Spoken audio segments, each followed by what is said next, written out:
Ọlọ́run jẹ́ ń bá bàbá awogbemi ńlé o. Àsìkò ìmọ̀ wàá ga ká má tiẹ̀ rẹ́ nìkan kan pé tọ̀ kí lẹ̀ ń tà ń bẹ̀ ń wò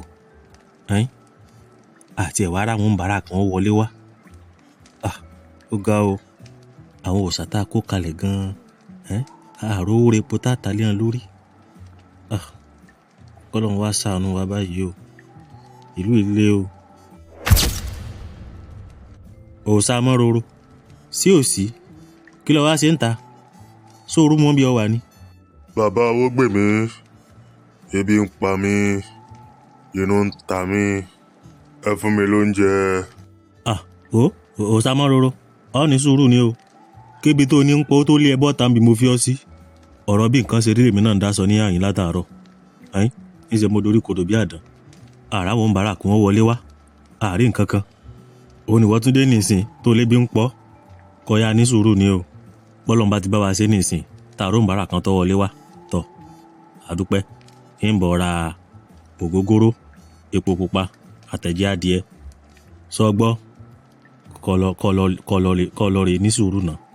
Bàbá awogbemi, mi ò fépo mọ́, bẹ́ẹ̀ ni mi ò fógógóró mọ́, ó ti fún mi ní ọ́sà, gbogbo inú ló ń ta mí. Ẹ gbà mí, Òòṣà Amororo sọmọ tó ń sọ lẹ́nu. Ìwọ ní wo mépo pupa mọ́, o ò sì mọ ògógóró mọ́, ó fún ọ ní ọ́sà àbí kí ló ti pè. Ọ̀dà o, kí lẹ wá fẹ́ o.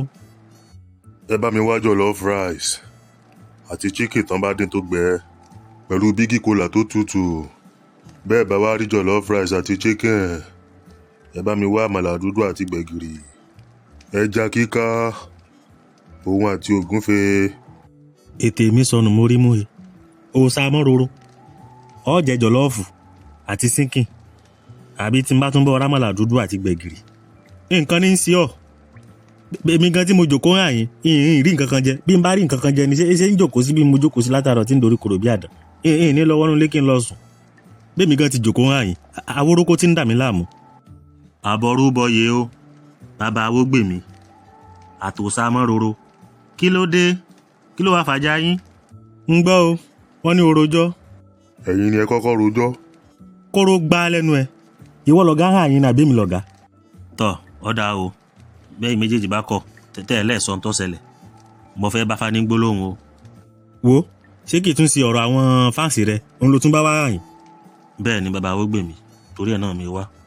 O tún fẹ́ kán lọ sọ̀sìkíráìbù sórí Kúnlé Animate Yorùbá àbí n tó tún bá kọ́. Bàbá awogbemi ẹja náà. Ọlọ́run ní jẹ́mi ọjà náà, ìwọ lọ́jà náà mọ́kọ̀ lẹ́nu. Oníkàtìkàtì àgbàlagbà.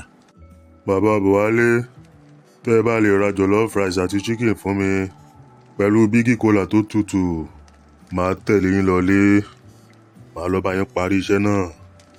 Òòṣà Amororo bọ́ ọ bá rí pẹpẹ súùpù tó gbóná ẹlẹ́ja, bọ́ ọ bá rí iyún náà ńkọ́. Ẹ̀yin ní mọ̀ sìn títí láéláé. Lọ́rọ̀ kan o fẹ́ kóró pọ̀n mi mọ́. Irọ́ o, mi ò fẹ́ kóró pọ̀n yín mọ́, ẹ lè máa lò ó. Ó yá ǹdé já máa lọ. Òòṣà Amororo sọ gbádùn ọ torí síkì àti jọlọ́ọ̀fù ọmọ tẹ̀ lálejò lọ. Tó àsìkò tó gbogbo ẹ̀yin tẹ́ kọjálẹ̀ tẹ́ lẹ́ni subscribe sórí Kúnlé Animate Yorùbá lórí YouTube.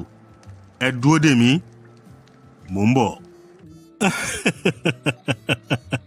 Dádì mi ò ní pààyàn. Ẹ wo ẹ̀yin tèmi, ẹ̀bẹ̀ lèmi máa bẹ̀ yín jàre. Èmi ò lọ bá Òòṣà Amororo àbí kí náà ń pè. Ẹ jọ gbogbo ẹ̀yin tí ẹ ń complain pé Kúnlé Animate bá wa post full video sórí TikTok. A lè post full video sórí TikTok. Àkọ́kọ́ náà àwọn lẹ́ǹtì fídíò kan wà tó jẹ́ pé ó gùn ju TikTok lọ. A ní 14 minutes, a ní 18 minutes.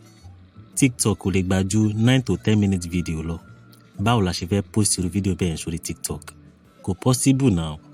So màá bẹ̀ yín, màá rọ̀ yín. Tó bá jọ inconvenience lójú yín, ẹ má bínú. Báwa ṣe ń kọ́ tá à ń produce a lè dáwọ́ wàláhì a lè dáwọ́ tí ò bá sí ẹ̀yin lẹ́yìn Ọlọ́run ẹ̀yin ló tún kàn wàláhì lẹ́yìn Ọlọ́run ẹ̀yin ló tún kàn.